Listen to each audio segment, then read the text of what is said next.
Саламатсыздарбы. Биздин бүгүнкү тема бул тайм менеджмент.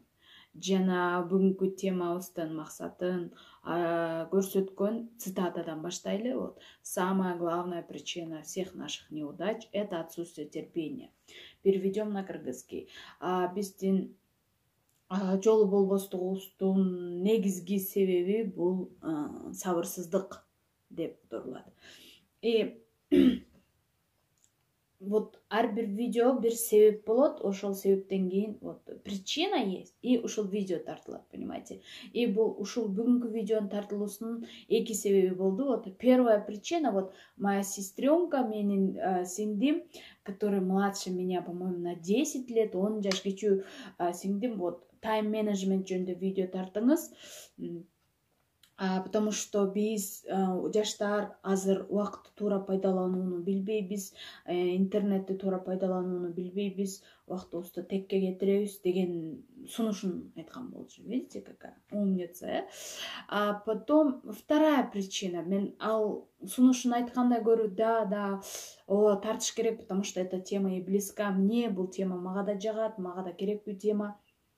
Потом я долго откладывала, и потом вышла вторая причина. Был видеону тартууга прям түрткү болгон экинчи себеп болду, потому что мне недавно, вот на днях, написал какой-то парень, бир бала жасты, говорит, тил үйрөнөйүн дедим. Ну да, вот, толук маалымат, таанышып чыккыла. И он говорит, какой-то курс, бир курсту айтат. Вот, ал курс бир айда үйрөтөмүн деди мага, а сиз 3 ай дейсиз. Почему? Да, эмне себептен? И я поняла, вот азыркы жаштар, биздин жаштар экиге бөлүнөт. Вот биринчиси, вот слава богу, алар айтат, биз убакытты туура пайдаланууну үйрөнүшүбүз керек.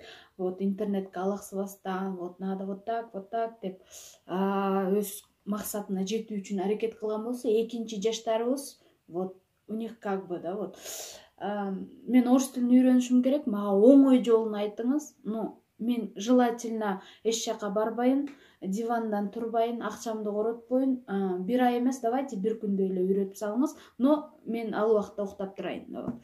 Как-то так, понимаете? Экиге прям это контраст, да, вот ушул эки бөлүктөгү, эки тараптагы жаштарыбыз бар. И сегодняшняя наша тема бул убакытты туура пайдалануу. Жана вот тил үйрөнүүдө же бир жаңы бир тармак. Жаңы бир тармакта бир нерсени, жаңы нерсени үйрөнүү, ошол эле там бухгалтерия или программирование, ошондой бир керектүү, азыркы жашоого керектүү болгон бир тармакты, бир керектүү нерсени үйрөнүүдө убакытты кантип пайдалануу керек, кантип максатка жетүү керек. Жана биз шашабыз, про спешку, биз шашкандыгыбыз жөнүндө да бирке ушул видеодо буюрса болот. Когда я смотрю какие-то видео, мен өзүмө жаккан, өзүмө керектүү видеолорду ютубтан или в общем, да, вот кайсыл жерден көрсөм, я вот прям, понимаете, ни на что не отвлекаться, көңүлдү бөлбөй турган эч нерсе болбостугу үчүн, я все свои дела заканчиваю, бүт жумушумду бүтүрүп алып, вот в тишине, вот эч ким жок комнатага кирип алып, шашпастан көрөмүн. Если это мне нужно, мага керектүү болсо. И очень часто я повторяю, вот повторно смотрю, кайталап көрөм, чтобы прям осознать. Понять и осознать — это две разные вещи. Бүгүнкү видеодо убакытты туура пайдалануу дедик темабыз. Жана мен убакытты туура пайдалануу жана максатка жетүү үчүн 3 ыкманы айтам. 3. Биринчиси, Брайан Трейси деген есть очень такой умный человек, бир бул кишинин китептерин окуган эмес болсоңор да уккансыңар. У него есть такая теория, вот съешь лягушку. Кыргызча которсо баканы же. Не в прямом смысле, азыр түшүндүрөйүн. Съешь лягушку, он так говорит, что самые сложные и неприятные дела надо сделать сначала. Вот эң оор, эң татаал, бирок жагымсыз жумуш болсо деле биринчи аткарыш керек. Эртең менен башында аткардык, андан жеңил жумушту кечкиге калтырыш керек, потому что вечером никто не хочет ничего делать. Вечером мы любим отдыхать, эс алып, уктаганга даярдарабыз. Съешь лягушку — это татаал жумушту биринчи аткар дегендин, вот буквально вчера мен кечээ күнү ютубтан бир видео көрсөм про спешку. Биз шашабыз, бирок эч нерсеге жетишпейбиз деп. Вот я все спешу, но ничего не успеваю. Шашамын, бирок эч нерсеге жетишпеймин. Жанагы сиз ал бир айда үйрөтөм деди, сиз 3 айда үйрөтөм дейсиз деген, он спешит, понимаете, ал шашып атат. Бир айда үйрөнөйүн дейт, бирок ал 5 жылда да үйрөнбөйт. Вот в чем причина. Себеби, когда мы спешим, без шашкан учурда, вот каждый день этот мужчина говорит, что без күнүнө бизге вот какой-то энергия, чектелген энергия берилет. То есть каждый день нам дается энергия, но это ограничено. Бир күнгө жетчү бизге энергия. Ну, если, грубо говоря, вот телефон заряды биз игра, ойын ойногондо же интернетте турганда батыраак кетет. Интернет өчүп болгондо жайыраак кетет, аны өзүңөр деле байкайсыңар. А когда мы с утра что-то делаем, о чем-то говорим, бир нерселерди жасап жүргөндө, и к вечеру у нас энергии мало. Кечки барганда бизде энергия уже азаят. А энергия азайганда жакшы чоң жумуш аткаруу это почти невозможно. И этот мужчина говорит, что когда мы спешим, без шашкан учурда биздин энергиябыз 2 эсе бат кетет дейт. Мы просто спешим, но энергия кете берет. Ошон үчүн биз к концу аягында эч нерсеге жетишпейбиз. И бул шашканда энергиянын көп кеткени менен мо съешь лягушку, баканы же дегенди кошкондо сонун ыкма чыгат. Себеби түшүндүрүлөт. Экинчи причина, второй метод, точнее говоря, это ограничение времени. Убакыттын чектөөсү. Вот, допустим, биз интернетке кирмей болдук, я хочу посидеть в интернете, YouTube, Pinterest или еще что-то, ким кайсыл жерде отурса деле болот. И жарым саат интернетте там караймын, и потом могу жумушумду аткарамын дейбиз, и жарым саатка киребиз, а бирткеден кийин карасаң 2,5 саат өткөн учур болот. Эми бул баарыбызда деле болсо керек. А ограничение времени сен жарым саат отурам дедиң, жарым саатка таймер коюп коебуз.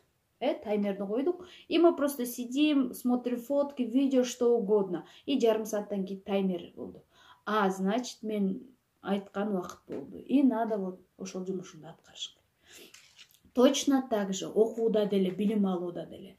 Вот күнүнө жарым саат или 1 саат өзүңөргө бир убакытты койдуңар, ошол жарым саат 1 саат таймерди коебуз, ошол таймердин убагы келмейинче окуй беребиз. Ни на что не отвлекаемся, эч нерсеге алаксымай жок, интернетке кирмей жок, 1 саат дедик, 1 саат окудук, андан кийин пожалуйста.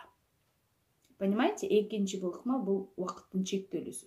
Убакытты чектөө койгондо биз точно мы знаем, что делать и когда делать. Үчүнчү метод. Третий метод, үчүнчү ыкма бул эң мыкты ыкма десе деле болот. Это список дел. Открываем какой-то блокнот, блокнот или еще что-нибудь, боже мой, тетрадь, мне ли болсо. И мы пишем, что мы будем делать завтра. Кечинде отурдук, жатар кезде, и эртеңки күнгө эмне пландар бар. И жазып койдук. Многие могут сказать, зачем мен жазам, мен и так эле билем, эртең эмне кылышымды. Но бывает так, понимаете. Списогы бар киши менен списогы жок киши аягында, вот это сравнивается в книге, китепте футболду көзүнө байлап коюп ойногон жана көзүн ачып ойногон менен салыштырат. Понимаете, көзүн байлаган киши деле топ кайсыл топту билет, ворота кайсыл тарапта экенин билет, бирок кандай ойнойт.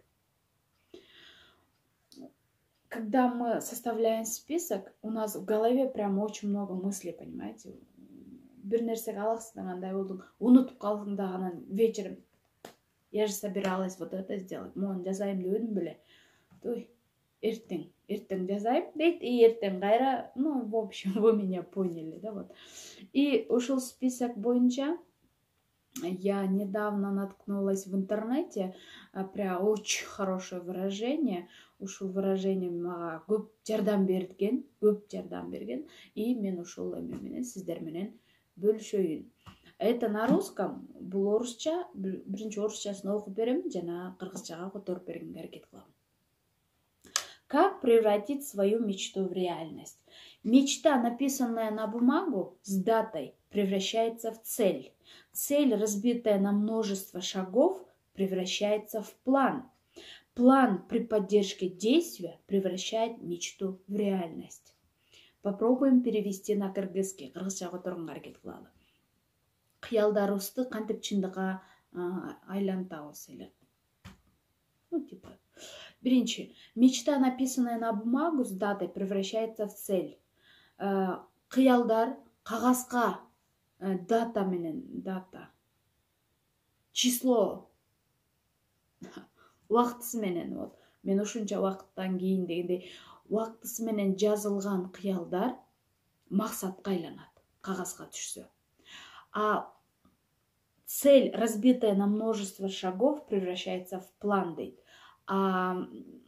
Кадамдар менен мен бул максатка жетүү үчүн могу кадамды басып өтөм, могу кадамды деп кадамдарга бөлүнүп жазылса максат, ал планга айланат. А план аракет менен бириксе, ал чындыкка айланат. То есть кыялдарга жетүү эле максатка жетүүнүн менимче эң мыкты жолу деп ойлоймун. Арта берсин. Кыргыздарда жакшы сөз бар: сабырсыздын иши тамырсыз деп. Мы должны уметь терпеть. Терпение — это последний ключ. Акыркы ачкыч бул сабыр деп коет. Сабыр кылыңыздар, буюрса баары жакшы болот. Каналга жазылганды унутпайбыз. Бизди колдоп, лайк басып, колдоп туруңуздар. Сак саламатта болуңуздар.